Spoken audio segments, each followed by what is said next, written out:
সম্মান কথাটির মধ্যে কেমন যেন একটি ভারী ওয়েট চাপানো আছে, কি তাই না?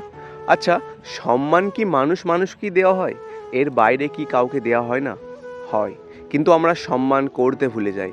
জানো, আসল সম্মান কাকে দেওয়া প্রথম দরকার? নিজের কাজকে। তুমি এখন যে কাজ করছো সেই কাজকে। কথায় আছে, কর্মই ধর্ম। নিজের কর্মকে সবসময় সম্মান করতে শেখো। দেখবে সেই কর্মও তোমাকে একদিন সম্মানিত করবে। ভুলে যেও না, তোমার এই পরিস্থিতিতে আসা অনেক মানুষের স্বপ্ন। তুমি তাকে দেখো না যে তোমার থেকেও অনেক ভালো আছে, তুমি তাকে দেখো যে তোমার থেকেও অনেক খারাপ আছে। বিশ্বাস করো, নিজেকে দোষারোপ করা বন্ধ করে দেবে। এই তো কিছুদিন আগের কথা, বাইক নিয়ে ফিরছিলাম, একই রাস্তায় দুই ধরনের মানুষ দেখতে পেলাম। একজন সুস্থ মানুষ যার হাত পা সব কিছুই ভালো আছে, তাও সেই ব্যক্তি ভিক্ষে করছে। আর একদিকে দুটো হাত নেই, সে রাস্তায় জল বিক্রি করছে। ভাবতে পারছো কতটা উল্টো এই পৃথিবী? তাও কিন্তু তারা দিন শেষে ভালোই থাকে।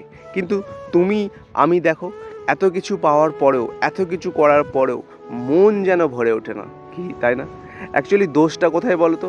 ওই যে বললাম, আমরা সর্বদা অন্যকে দেখে নিজে করার চেষ্টা করি। আমরা এটা ভুলে যাই যে প্রকৃতি যেটি আমার জন্য রেখেছে সেটি আমার জন্য ভালো ছিল। হয়তো আমি তাদের জায়গাতেও থাকতে পারতাম, কিন্তু আমাকে ঈশ্বর, ভগবান, আল্লাহ এই জায়গাতে রেখেছেন। আমি সত্যিই খুব ভালো আছি, এবং আমি ঈশ্বর, ভগবান, আল্লাহর কাছে অনেক অনেক শুকরিয়া আদায় করছি যে তিনি আমায় এখনও এত ভালো রেখেছেন।